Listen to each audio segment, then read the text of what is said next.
Good morning, everyone. Thank you for joining me today, this beautiful morning.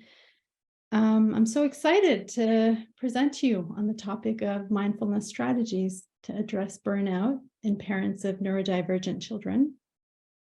It's a mouthful, isn't it?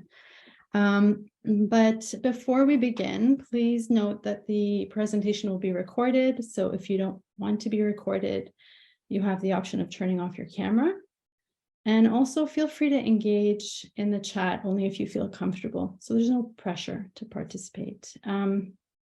Barbara Brown, who's joining me today, and she's the director of Redbird Therapy Center, will be monitoring the chat today. So thank you, Barbara, for doing that. And so maybe I can start by telling you a little bit about myself. I'm Linda. As you know, I'm a therapist in training at Redbird Therapy Center. I'm also a mom of 2 kids, and this is as much for you as it is for me. So feel free to participate only if it feels right in the moment. Okay. So we'll be doing a breathing exercise. And during this exercise, we'll be focusing on our breath. And this will help calm our minds and relax our bodies. So during this exercise, I want you to breathe from your belly, not from your chest, which means you're going to pretend there's a balloon in your belly. And by breathing in, you're inflating that balloon to become nice and big. And when you exhale, that balloon's going to get smaller and smaller until it's very tiny. And also, I want you to try to breathe in through your nose and out through your mouth if you can. We'll be counting in. Breathing in to a count of 4, holding and breathing out to a count of 5. So a longer exhale. So if you're ready, please close your eyes and settle into your body. Relax your muscles.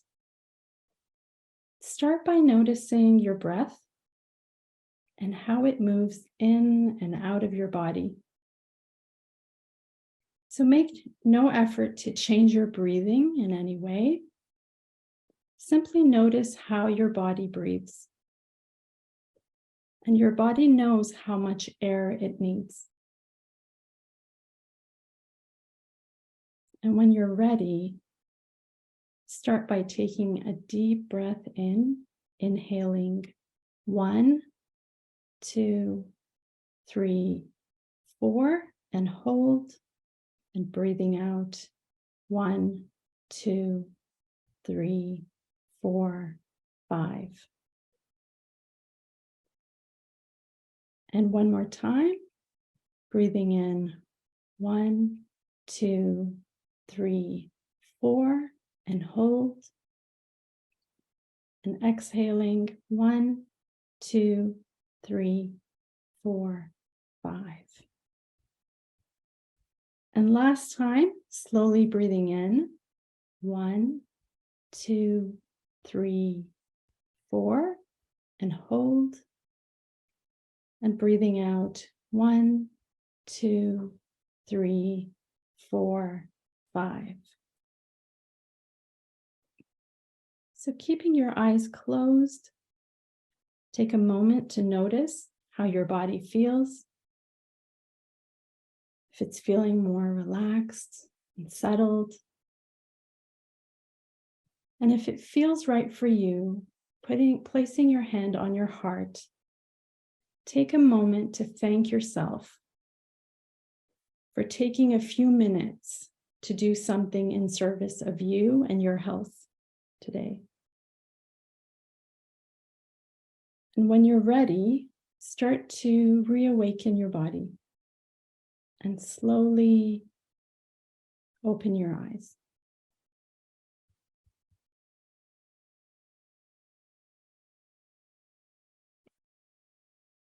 Okay, great job, everyone. So how did that feel? You can drop your comments in the chat. I can't see them, Barbara, so you'll have to tell me.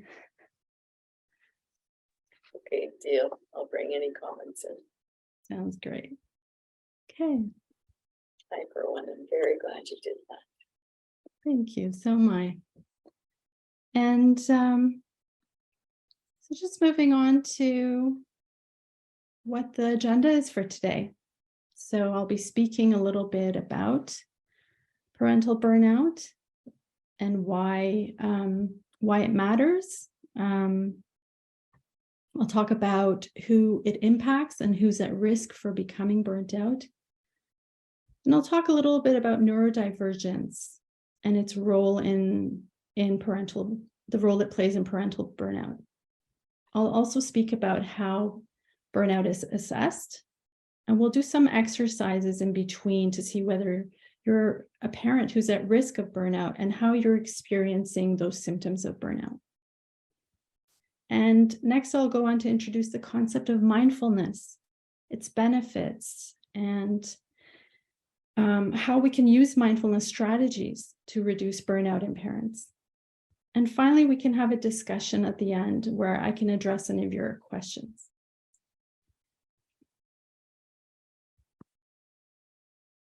And so just looking at the topic of parental burnout and how it came about. So how did the study of parental burnout even emerge? So while a lot of research has looked at parental stress, really the interest and focus on parental burnout didn't really boom until the pandemic, when COVID-19 came about. And this is when many parents across the world were locked down at home with their children for weeks on end, months on end. And for some parents, this was a real blessing because they felt less rushed and had more opportunity to spend quality time with their children. But for others who had to work from home, who were being constantly interrupted and approached by their children and trying to multitask so many things, this quarantine was a really difficult and stressful time. And so there was suddenly this media spotlight on parents, and not just in North America, but across the world. And in fact, they did a study on the prevalence of parental burnout in 42 countries across the world during the pandemic. And interestingly, what they found was that culture, and specifically being a part of an individualistic culture, played the largest role in parental burnout. This was even more significant than economic inequalities, and family characteristics, whether, the number and age of the children and the number of hours spent with them.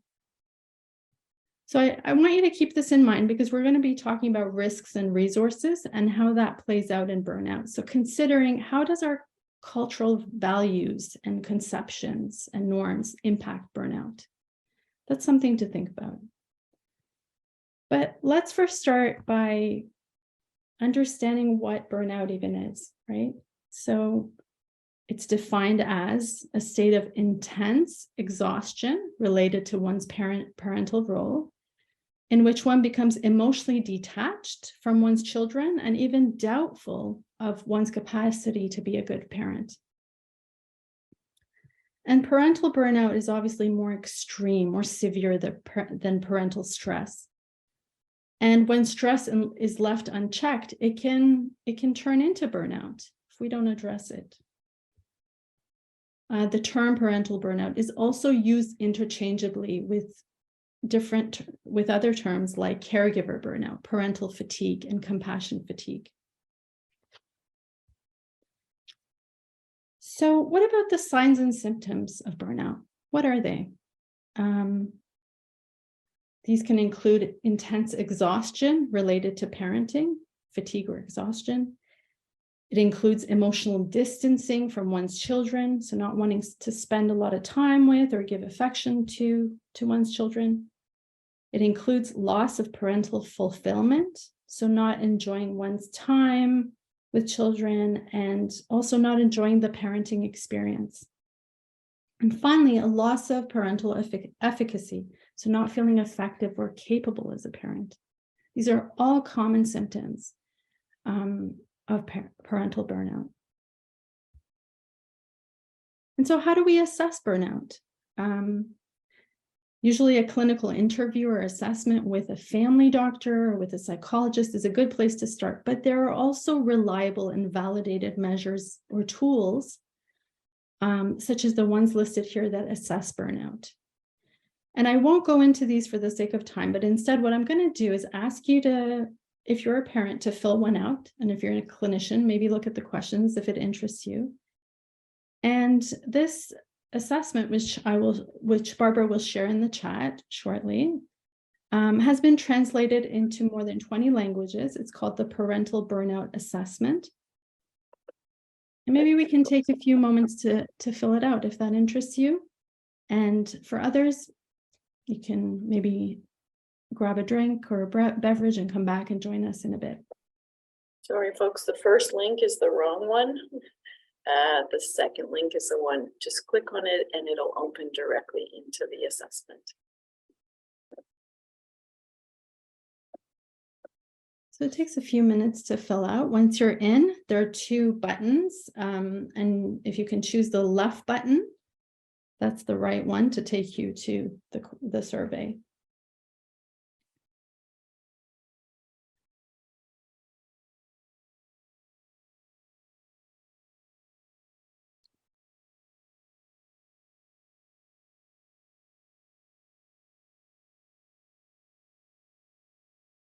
And once you've filled it out, if you want to come back and join and tell us your thoughts or reflections on this measure, that would be welcome.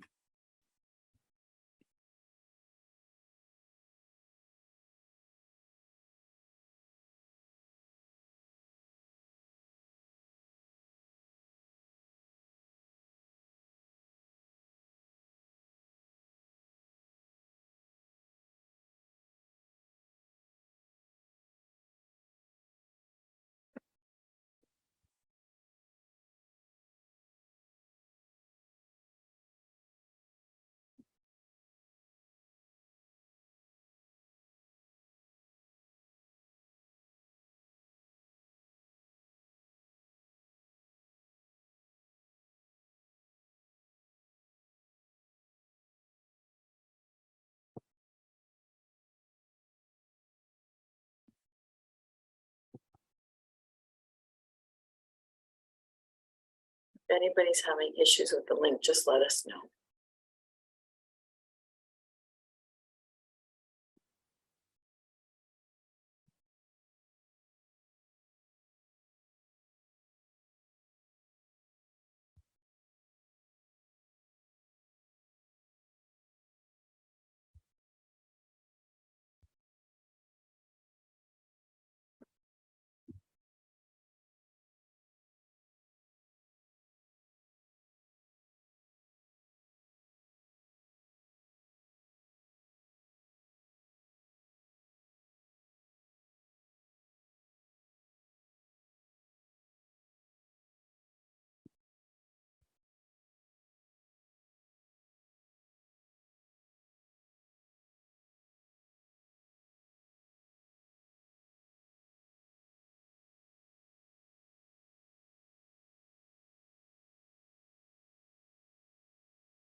Here's one piece of feedback from Aisha.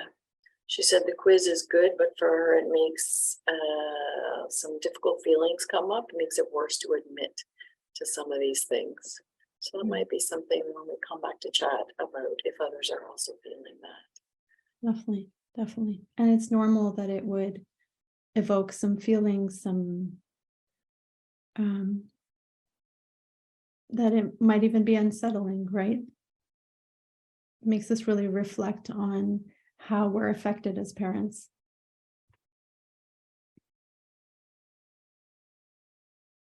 And so, just as others are finishing up, I want to mention that, this is an online tool. It doesn't really give you a score at the end, and you can't really know the extent or degree of the burnout.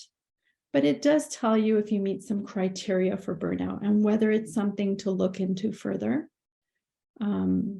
The tool that you're using right now, the measure, was developed by the authors themselves, and that's the website for the researchers who developed this tool. It's a validated and reliable measure of burnout.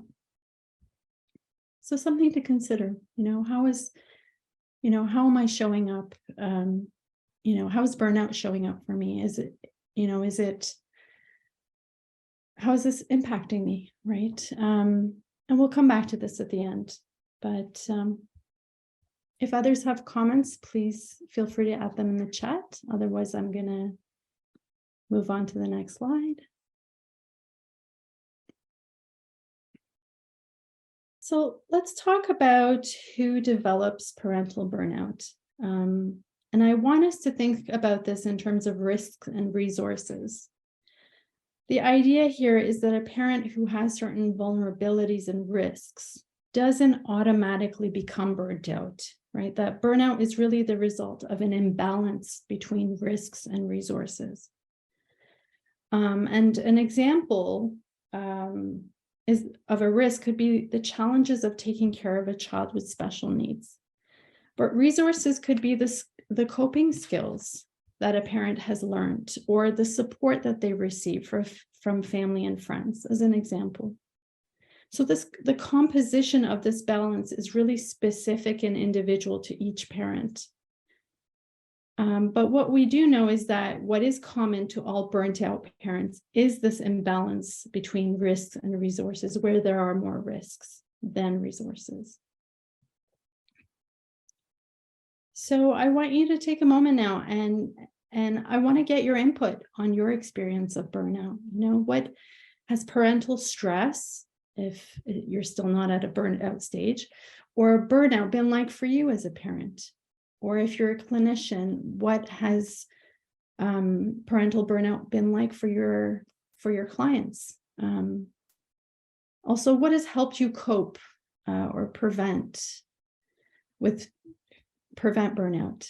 And have you noticed any reactions from your children from your burnout, if that's what you're experiencing?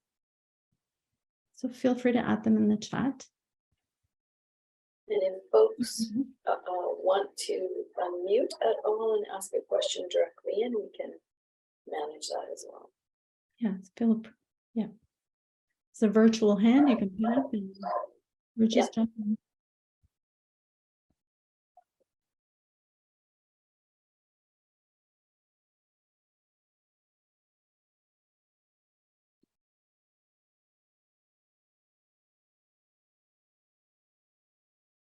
I wonder if we could come back to the comment that Kaisha did put in, just around the kind of feelings of shame that get brought up. I don't know if that's going to be later or it's the comment that's here right now, and how hard it is to acknowledge that you're in this place.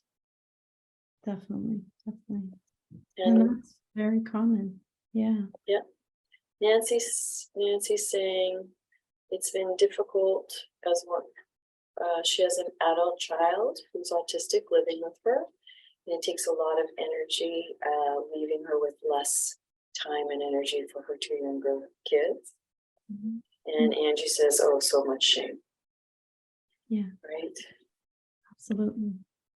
there's often common feelings among parents who are burnt out, who have neurodivergent children, are feelings of guilt, shame,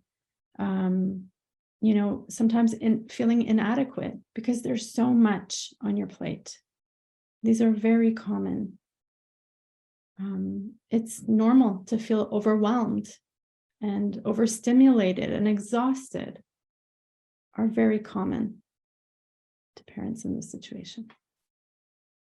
I think too about that balance of demands and resources when you've got other kids, like that's a demand right there, right? Plus the kind of awareness that parents bring to like how much they are having to tend their neurodivergent kid, and then what that means, the implications, the ripples for their other kids who just aren't getting as much as they might have otherwise. Yeah. And the feelings of guilt of not being able to attend to them and as much as they would like, and sometimes feelings of resentment even toward the child that is neurodivergent, because sometimes they prevent you from giving your other children the attention that you want to give them. Also very common. Helen here's just sharing the feeling of I can't cope, and yes, feeling very inadequate, along with the complications of being neurodivergent myself. Yeah. So I don't know, Linda, what you know about this piece, but I've had a lot of parents come into my practice where they're like, my kid just got diagnosed on the spectrum.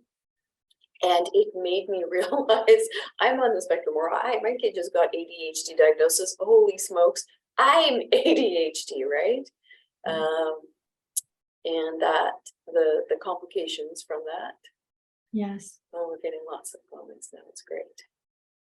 Yeah, very common. A lot of times adult ADHD goes undiagnosed, and it's not until you find out that your child has ADHD that you start wondering, well, maybe I have it too. And then that has a host of other feelings. It brings up a host of other feelings,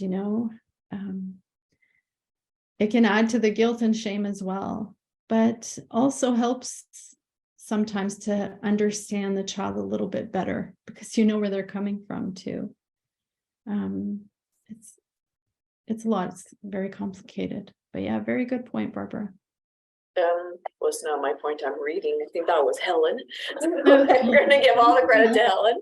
Kaisha says here, it is really difficult to ensure that both of my kids are getting the attention and support they need. And then on top of it, to try and take care of myself as a parent and my relationship. And Nancy writes, her coping skills are walking the dog, exercise, making healthy food, and eating healthy, getting ample sleep as a priority. Oh, beautiful. Yeah. Yeah. I had one friend who he had two kids who had fetal alcohol syndrome, and he used to volunteer to do the laundry because they didn't have it at home, and he got to go to the laundromat. And he was like, my most favorite 2 hours of the week. Anyways, Angie is like, oh, I really agree on the point of resentment. You were talking about this earlier, Linda. My other two children get the shaft because all my energy goes to the oldest. Yeah. Big feelings. It's hard. It's really hard. You want to take care of the child who needs you and, has special needs. And you in a way they demand your attention in some ways, right? And then the other child or children also need your attention. So here you are being torn between different demands, different children. And it's sometimes it's heartbreaking. Sometimes it's exhausting. Yeah, absolutely. Yeah, sometimes it's both heartbreaking and exhausting at the same time. Yes. Imagine, yeah. Kaisha's agreeing. She's like, grocery shopping solo is an outing. It's like, woohoo, solo date night or afternoon. Yeah. And Helen's sharing, she was really grateful actually to discover she had ADHD, even though it was just last year. Wow, Helen, that's recent. She says, I wish I had known earlier. And over the years, I've learned how to self-regulate and prioritize on a whole other level. That's wonderful, Helen. We'll be talking more about self-care and mindfulness strategies for self-care, and all of that plays a really big part in preventing the stress or burnout from getting worse. Great, thank you for joining me and reflecting and thinking about these questions. I'm just going to move on to why addressing parental burnout even matters, right? So in parents, parental burnout impacts not just parents, it impacts children and the family unit. And on parents, depending on the severity of burnout, it can give rise to suicidal and escape ideations. It can lead to psychological escape, forms of escape, including alcohol use, and it can lead to biological dysregulation, including somatic and sleep disorders, which are sometimes commonly reported by burnt out parents. Again, this depends on the parent. It depends on the risks and resources that are available. But I'd like to show you a little video clip of an example of an escape ideation that can occur in burnout. And it's from a clip from the movie Bad Moms. So let me just stop sharing for a minute. And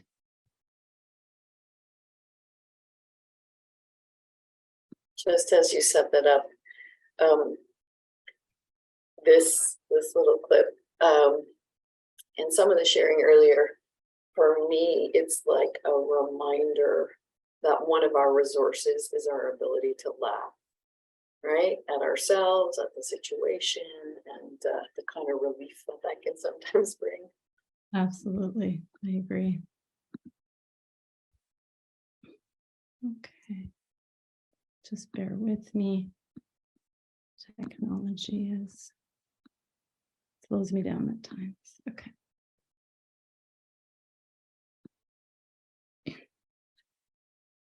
Okay.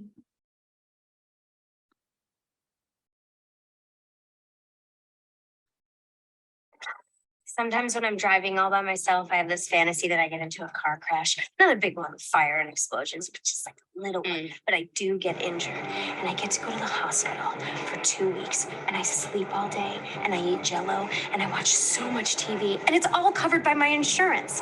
My kids bring me balloons and the nurses rub cream in my feet and oh my God, it's so amazing.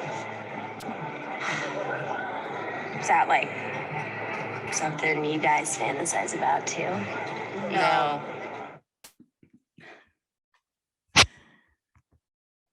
So I find that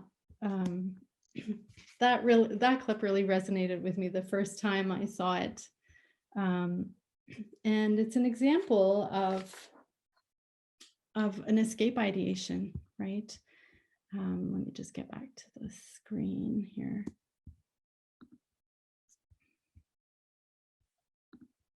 As you do the technology, I just want to show of hands. How many other people have that kind of, to any other person, might seem ridiculous, extreme, or like momentary wish for some escape? Kaisha says, it sounds amazing. I know. I particularly like the be fed ice cream and have cream rubbed into the feet. Sarah's like, yep, I'm in on it. Absolutely. Okay. So it's comical, but it's also a little concerning, right? That when we're so burnt out, that's our only way of escaping that distress. But it's also important to know that escape fantasies or ideation are very common with burnout, and it doesn't mean that you're a bad parent if you have one. It means that you're exhausted, right? So knowing that might help with feelings of guilt and self-critical thoughts. And it may even offer an opportunity to provide some self-compassion and self-care. So if I know that I'm burnt out to the point that I'm having fantasies of escaping from my kids or my life, even for a short time, that tells me something that I really need some care. I need to prioritize myself a bit more if I can, right? And I also think the concept of self-care is sometimes thrown around a little too easily. And let me know what you think about that. But sometimes it's common for people to say, oh, just some self-care and it will do it, but it can really help. Yes, it can, but it also has to be realistic. It has to be practical. And so over time, what I realized is that self-care, for me at least, it shouldn't take up a lot of time because I don't have it. And also it doesn't have to be perfect. It could mean breathing deeply in and out for a minute while my child is having a tantrum, or splashing some cold water on my face. And that can be helpful.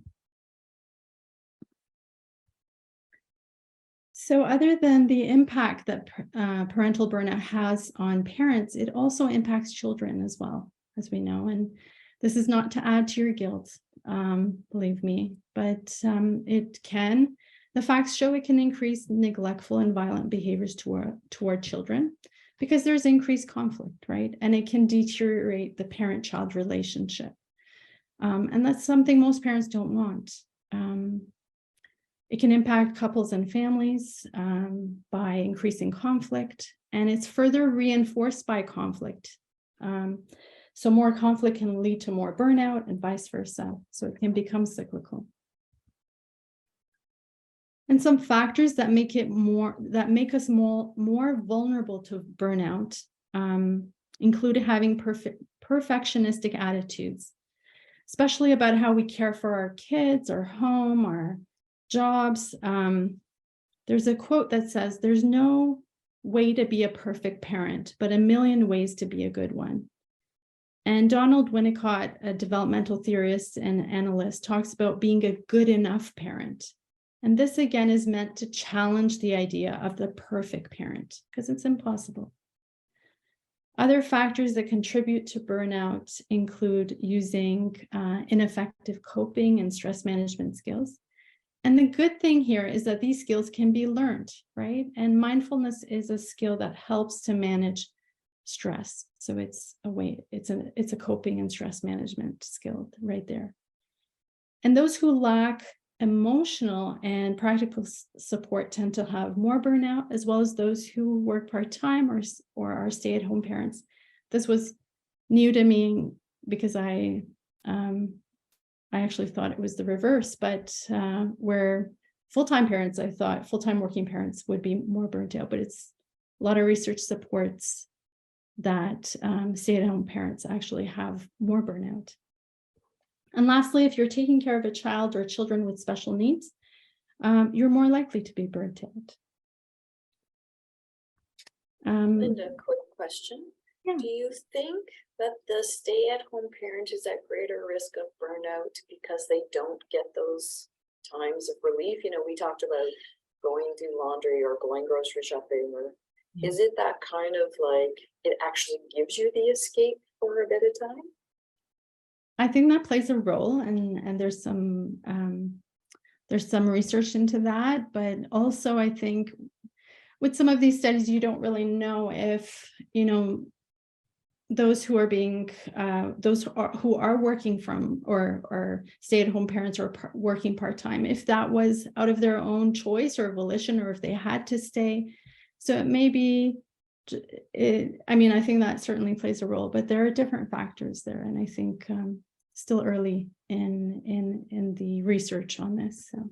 Okay, thanks. I also wonder about having an identity outside of your identity as a parent. Like you feel a sense of mastery or skill in your job. You get a kind of emotional benefit out of that, even though work can be demanding, but you also get that sense of like, here, I'm like Bob the Builder, or I'm like Thomas the Tank, whatever. I'm something other than a parent of this very, this kid with complex needs, and how much that strengthens our sense of self. Excellent point. Yeah, exactly. And that's been shown as well. And I think that also plays into the health benefits of working full time as well for some of these parents. So moving on to the protective factors or strengths and resiliencies. There are resources that we can have as well in terms of having self-compassion, high emotional intelligence. These are factors that help protect against burnout. Having effective child rearing practices, and this could include things like just having a regular routine or schedule, or knowing some of the developmental milestones for our child. Protective factors include having time for self, for leisure, having a parent or co-parent, a partner or co-parent who helps with childcare, as well as external support from family, friends, or even service providers. So here's a little case illustration for you. This is Mina. She's a perfectionistic stay-at-home mother struggling with a young child with learning difficulties. She also has a 2-year-old toddler who recently started daycare. And she has the emotional support of her partner and her mother. Her partner helps provide financial and emotional support, and her mother helps with childcare and chores around the house. She also has a hobby, photography, that helps her distance herself from the challenges of parenting.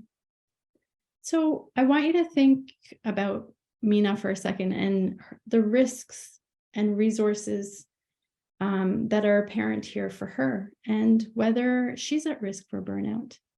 And if you can share your thoughts with us.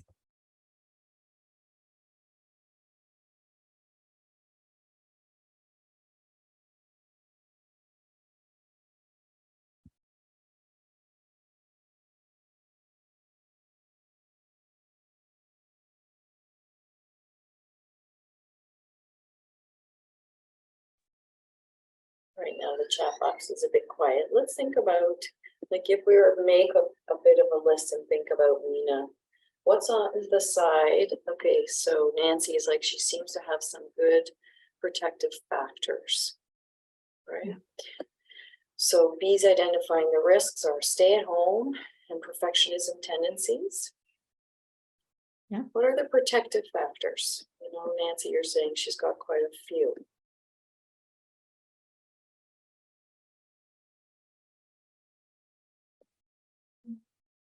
She's got a supportive partner. She's got a hobby. She's got a supportive mom. Yeah, all true. Daycare for the toddler. Yeah, that's awesome. Yeah. And that can go both ways, right? Just starting daycare can be so stressful for parents when their child is starting daycare. But having that support, that outlet of that support in terms of daycare is also a resource. So it can go both ways. Yeah, that's really good. Being a parent is never simple, is it? Like, in this way that each circumstance is this nuanced place of your heart's on the line and you desperately want some relief. I want to just bring a comment in from just a bit earlier. Kaisha said, because this was super wise, this is Kaisha's words, I think it's easier to feel like you're good at your job and a lot harder to feel like you're a good parent, because the job is actually in some ways less personal. And, by extension, every engagement as a parent has a piece about like, who am I as a person? And I love this little creature so deeply, that my heart is on the line and my identity is on the line in a bigger way. Absolutely. That's a great comment. Very insightful. Absolutely. Yeah, so definitely Mina here has some risks. You've identified some of them. She's a stay-at-home mom. She's perfectionistic attitudes or perceptions. And she's struggling with a child with learning difficulties. She has a young toddler. But she has resources as well. She has support from her partner and her mom, and she has a hobby.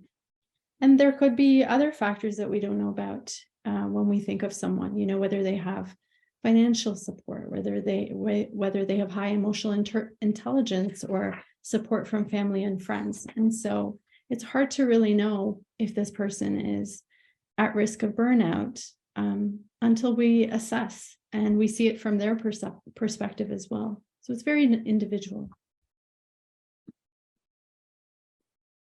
And that just relates back to the balance of risks and resources for Mina and for anyone else, right? I'm going to move on to neurodiversity.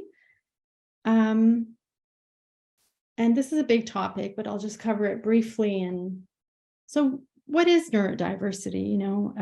The term was coined in 1990s to fight stigma and promote acceptance of people with autism, but it also includes other conditions that involve neurological differences, such as ADHD and learning disorders like dyslexia or dyscalculia, to name a few. And in short, it means that there are differences in the way that people's brains work, different bodies, different brains, and there's no correct or incorrect way. It's the idea that there is a wide range of ways that people perceive and respond to the world, and these differences should be embraced. And so we've already talked about the impact of burnout on parents, but what about parents of neurodivergent kids? And so the research shows that they have it even harder. There's a greater chance of mental health, physical health, and relationship issues. But my goal here is not to depress you, but really highlight the even greater need of parents with neurodivergent children to be vigilant about noticing signs of stress and burnout. And if you are in that burnout zone, to seek care from others, from the community, and develop those skills to care for yourself if you can. And so I really want to acknowledge that raising neurodivergent children is hard. And for some, it's even harder than others, depending on severity of symptoms, of the resources and supports that are available. And as a parent of a neurodivergent child, we have every right to feel overwhelmed, overstimulated, and exhausted. And it's common, as I mentioned before, to have feelings of inadequacy, of guilt, or even shame.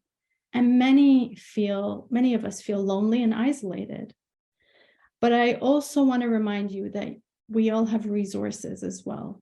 And that despite the challenges, there's resilience, there's love and protection for our children, and that will to keep going despite the challenges. And that we're doing the best we can at any given moment, even if it doesn't feel that way. So I want to give you a chance to reflect on what you need. What do you need? Sorry, I skipped forward, but also want to add that as parents of neurodivergent children, what we often need is to be heard without judgment. We need self-compassion, to be nicer to ourselves, more understanding of ourselves. We also need self-care and strategies that actually work and can be implemented. And also that need for connection and support from other parents. And now I want you to really reflect on what you need. Type it in the chat or reflect on it or write it down if you can, because that's important. Noticing, what is there, what is missing for you, and what you need in terms of self-care or support. I always feel like it's a risk to let ourselves know what we need when there is that sense of like, oh, I may not get it. So I know like this is a big, it's putting your heart on the line a bit to say it out loud. Yeah. Kaisha wrote, support from other parents of neurodiverse children is really important. And then supportive and involved community and family. Super important. Absolutely. Nancy wants greater supports for her son directly. He's 20 and there are very few services in her area. Mhm. Understandable, yeah. And limited, right? Resources are so limited and often unfairly allocated. Helen is saying finding community with other neurodivergent peers was extremely supportive for her. It allowed her to see the gifts in neurodivergence once there was an ability to better self-regulate. That's actually a beautiful piece, right? That, like, what are the gifts in it? Yeah. And Dana, sorry. No, go ahead, Barbara. Dana wrote, being heard without judgment from friends, family, and partner. Beautiful. Yeah. I'm curious, in general, for folks who are here, do you have enough places that you are heard? Kaisha says, I want less of a fight with schools for the basic supports. Here. Yeah. What do you think? Like, is there a gap for folks, or as a parent, for those kinds of places to be heard, to be met, to be held without judgment? That's a great question, Barbara. And I want to turn it back to the group. What do you think? Do you feel a gap in terms of whether you feel heard and whether you have the places to go to feel heard, to the resources there? Helen says she has more of an audience now to be heard. And she's chosen to shut out the places and people where understanding is not present. Absolutely. Nancy feels like there's a gap in support.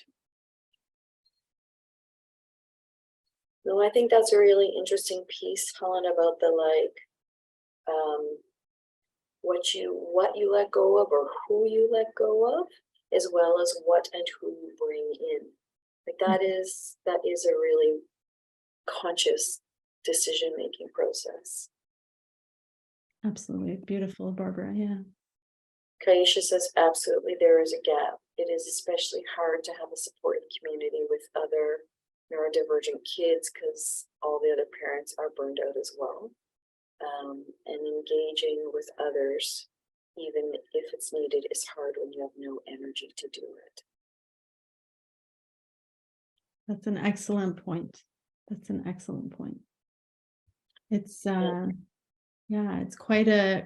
it's quite conflictual, right? Because you, on the one hand, you need that support. On the other hand, you don't have the energy or the time to seek it out. I'm going to put a question out here, just as a therapist, and with Linda, you as a therapist, we're offering supports. I wonder what kind of model, we don't have to come up with the answer today, but I wonder what kind of model would work for parents. Because the traditional, support group can happen, Tuesdays from whatever, 11 till 1. But there's no guarantee folks are going to be able to consistently access that kind of thing.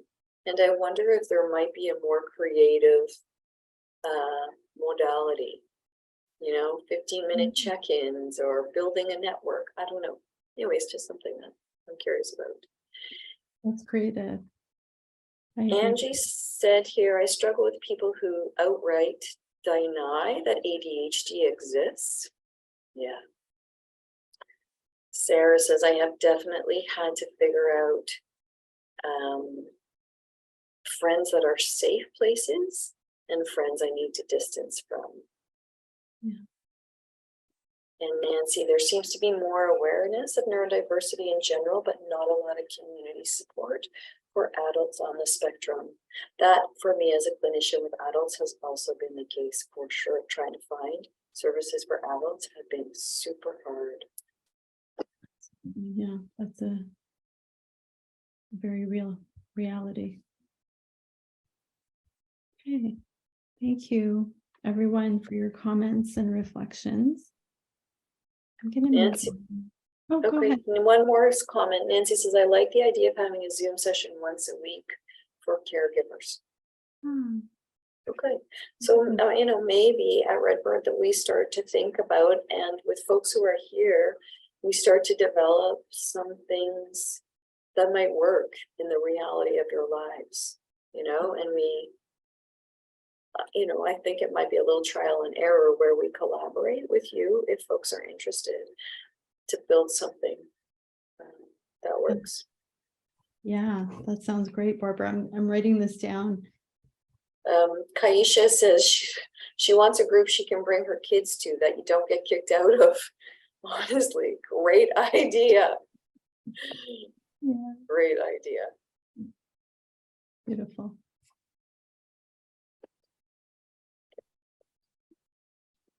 Okay, so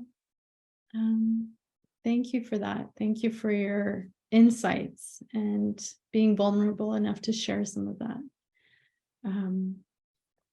So I'm going to move on to mindfulness because I'm sure you're eager to know what strategies to use and how it can possibly help with burnout, right? So I want to talk about not what mindfulness is, but let's start with what it isn't. It's not sitting cross-legged deep in meditation for hours, okay? Or because that's just impossible for many parents. It's not the impossible task of getting rid of your thoughts, and it doesn't have to involve yoga if you don't want it to, okay? According to John Kabat-Zinn, who is an influential leader in the area of mindfulness, mindfulness is awareness that arises through paying attention on purpose in the present moment, non-judgmentally. And it's about knowing what's on your mind. So being mindful means having your mind on what you're doing, not ruminating about the past or worrying about the future, and doing so in a non-judgmental way. So if you're taking a shower, let's say, how could you be mindful? For example, you can feel the water falling on your body, smelling the shampoo or soap in the air. You can notice the suds or bubbles on your skin. You can watch the water flow to the ground. And it means slowing down and being present. And you can do that with literally anything if you slow down enough, right? I love this cartoon. Is your mind full or mindful? And often our minds are just full. It's interesting because I find young kids especially are more mindful. So they're more attuned to the present moment while we're trying to think of a million things and multitask and balance a million things at one time. So I wanted to share some mindfulness practices with you. This is not an extensive list. And some of these are more formal and others are informal, meaning some you can incorporate in your daily life at any time, and some you may assign a certain amount of time to it, like 15 minutes or 20 minutes. It really depends. So I'll start with mindful eating. So eating mindfully means that you use all of your physical and emotional senses to experience and enjoy your food. It means paying close attention to the smell, the texture, the colors, the shapes, or even the sounds of the food that you're eating. And of course, the taste. So if you have an apple, what are the colors on the apple? Is it red? Or does it have specks of green or yellow in it? How does it feel like? Is it firm or soft? Does it smell fresh and like spring? And when you bite into it, is it crispy or crunchy? And what does it taste like? Is it sweet or tangy or sour? So just getting you to notice some of those details about mindful eating.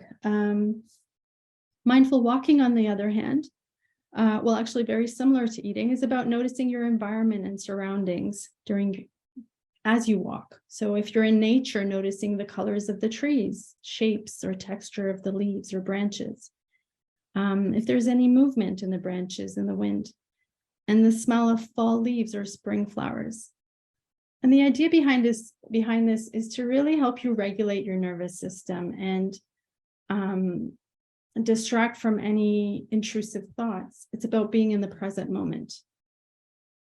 In terms of mindful breath meditation, it could be breathing deeply, like what we did earlier on, or it could be silently counting inhalations and exhalations. And these don't have to take a lot of time, right? Body scan could involve noticing and shifting attention to different parts of your body. And many who practice this start from one end, like your feet or your head, and they move in the opposite direction. And there's a great app called Insight Timer, which we can share in the chat. I don't know if you can add that, Barbara. It's free, and it offers free guided meditations and body scans. So that's something to consider. It can be as short as 5 minutes or 10 minutes, just to help you regulate and calm your body and your mind. And when parenting, I find that mindfulness of thoughts and emotions are super important and can be really effective. So I practice this with my kids sometimes, and it helps me feel more effective as a parent. And you can combine this with self-compassion. So for example, if I lose my temper with my child and I end up yelling at them, I notice how my mood has shifted, and I reflect back on what I'm feeling in my body and in my thoughts.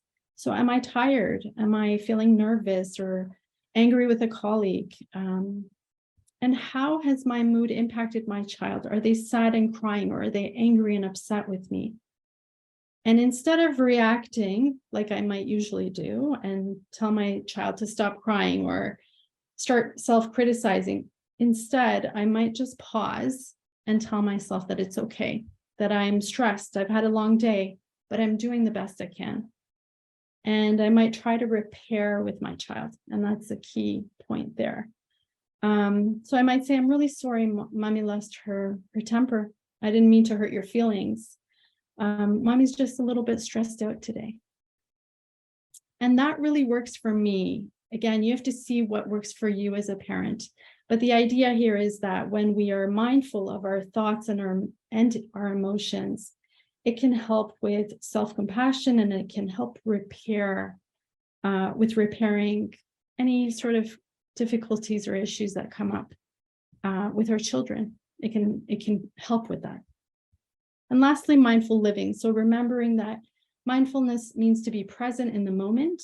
And if you can do that sitting in a chair, then why not do it in other contexts if you can, while brushing your teeth, driving your car, eating food, or spending time with your children, even while you breathe or move.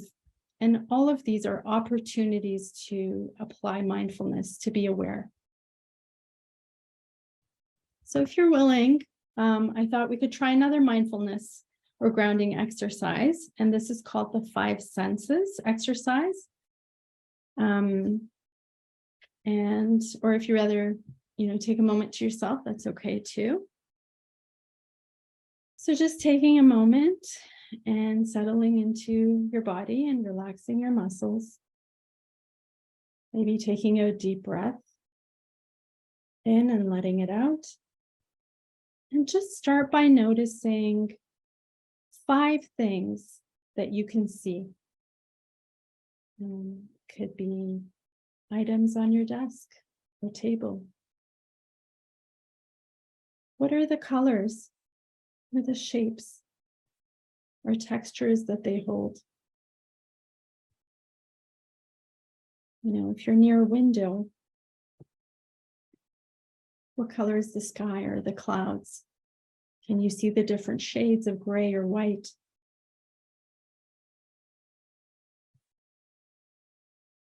And then I want you to notice 4 things that you can feel. Whether it's the texture of your clothing, the smoothness or heat or coolness of your skin, the smoothness of the table, your chair.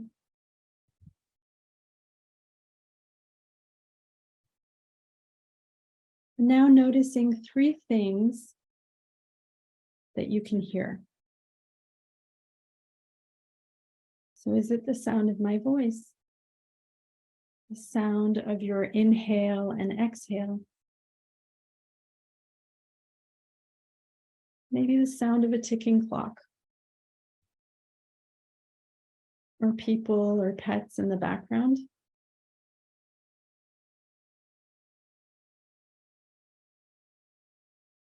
And now slowly noticing 2 things that you can smell. This could be the smell of maybe lotion on your hands or cologne on your shirt or anything really. Or maybe that cup of tea or coffee on your table. And finally, if possible, noticing 1 thing that you can taste. So it could be that morning coffee, that sip of your coffee or tea, or a snack on your table. And if you can't find anything to taste, that's okay too. And when you're ready, I want you to come back and share with us how that felt.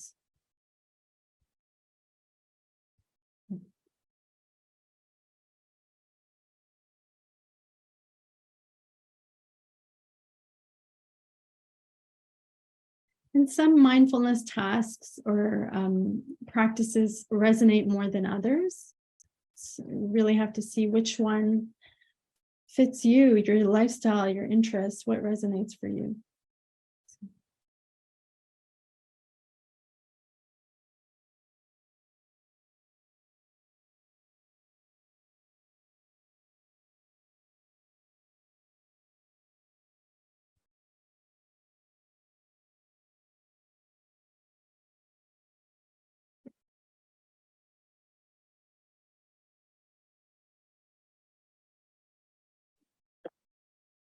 Right now, not any comments in the chat yet, so Okay. folks might just be coming back. Oh, here we go. No problem. Helen said it was helpful to have an awareness of the shifting senses. I'm glad, Helen. Yeah.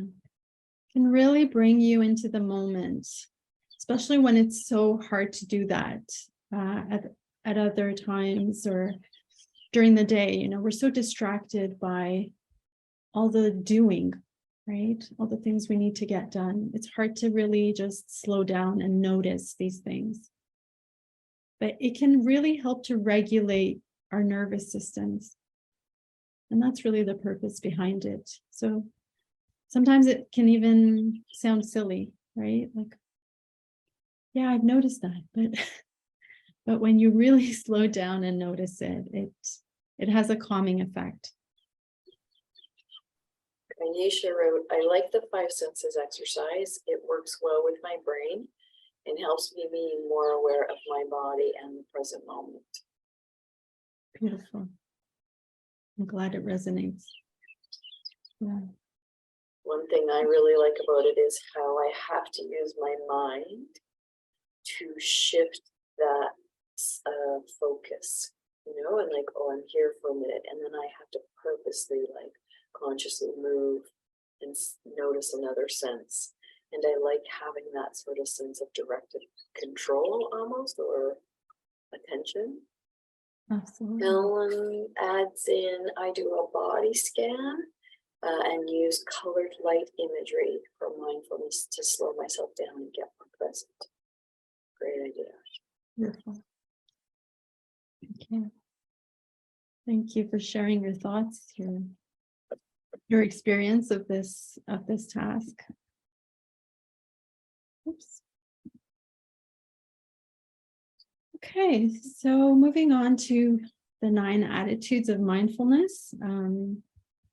There are 9 attitudes that are foundational to mindfulness, and these are qualities that can be cultivated both in everyday life or in formal mindfulness practice. But so just going through them quickly, a lot of, some people are already familiar with these, but so the first is beginner's mind. It's the attitude of intentionally seeing things around as if for the first time.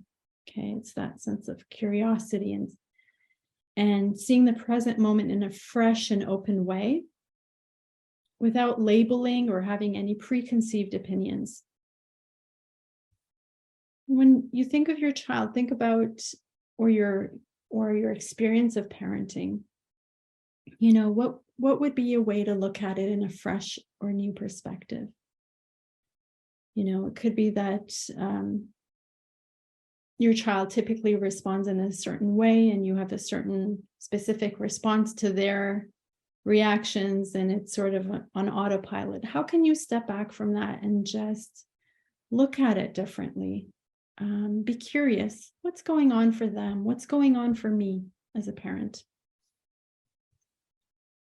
The next one is non-judging. So our mind is constantly judging. It's a tendency that we have. We judge ourselves, others, including our children, or even the moment. And this kind of colors everything that we experience and prevents us from seeing things as they are. It prevents us from enjoying them. So holding judgment is a key attitude in mindfulness. How can you be less judgmental today of yourself, of the situation of your kids?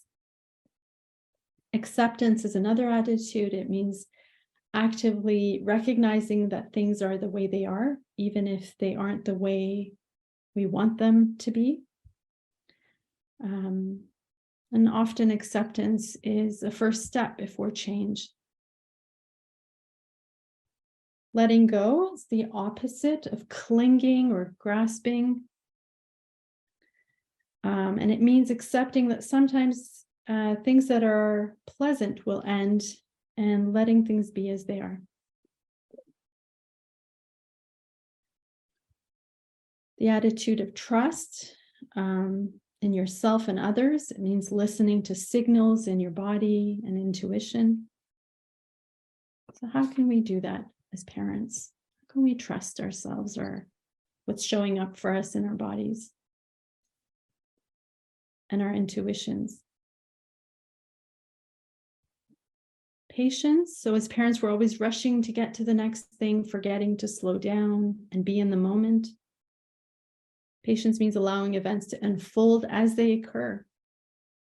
In parenting, we talk about natural consequences sometimes, rather than rushing to prevent our child from, doing something that we think is wrong, just letting it occur naturally, provided it's not unsafe, right? And seeing how it occurs. What would that be like to see it unfold that way? Non-striving is the attitude of not seeking anything in particular. It's not about fixing or striving or reaching for some type of outcome.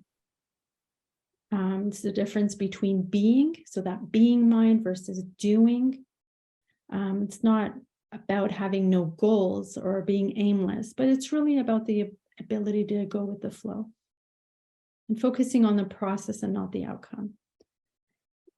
Gratitude is the attitude of appreciating even the simplest things in the present moment. It could be that we're always focusing on our child's negative behavior, but what about stepping back and noticing the positives in them, what they have to offer? And even in ourselves, right? Rather than focusing on everything we're doing wrong, what about having gratitude for the fact that we showed up, that we're doing everything we can do despite the challenges it presents? And it helps us shift to a focus on the positive rather than the negative, or on what we have versus what we've lost or what we have yet to achieve. And lastly, generosity. So the attitude of having an open and generous, it's about having an open and generous attitude of being present, and giving someone your presence is really the greatest present of all, right? So this includes our ability to be present with our children and with ourselves. So just reflecting on the 9 attitudes, I want you to think, which is easier for you to incorporate into your life right now without making any other changes, and if you can, share that with us, write a statement to yourself about one attitude that you can commit to. It could be, I will not judge myself today or for this hour, reflections.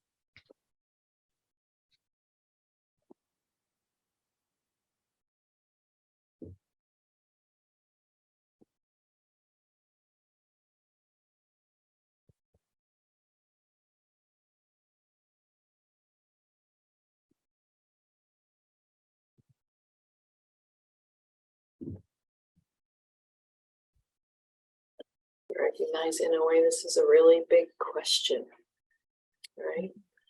Yeah. To just slow down enough right here in this moment to be able to look at those 9 attitudes and go, oh, like, what draws me?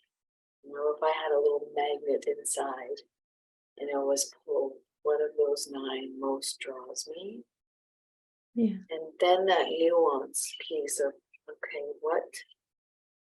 what's manageable in my life, the life I lead and the demands in my life?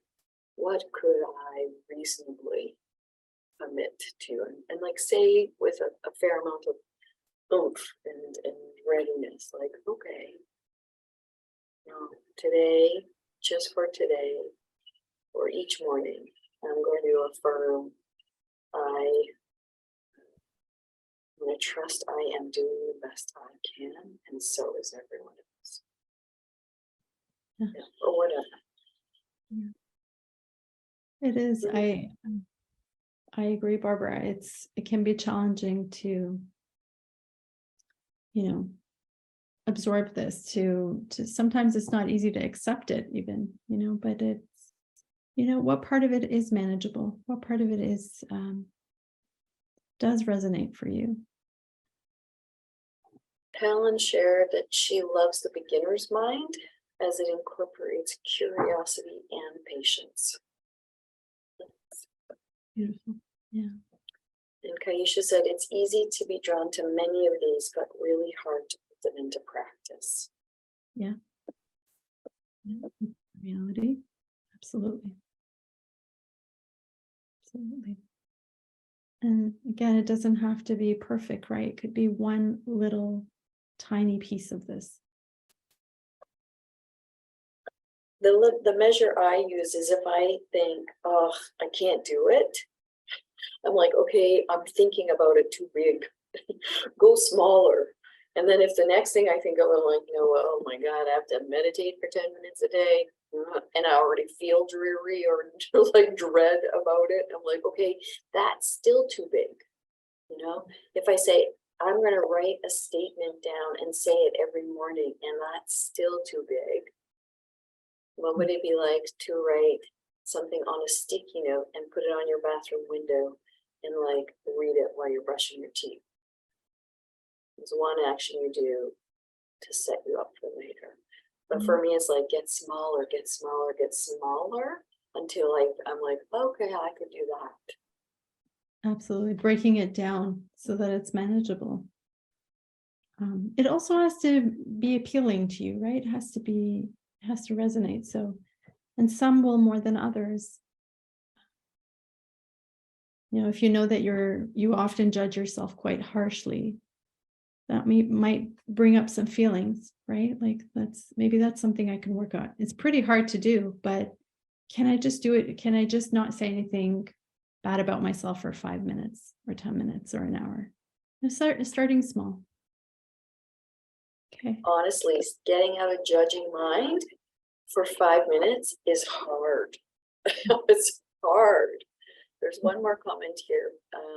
B said, I'm drawn to generosity. Sorry, I'm just moving it, but find it challenging to direct generosity towards myself. I imagine many here are very generous towards others. And B made the commitment, I will be generous towards myself today. Beautiful. Yeah. Thank you for sharing that.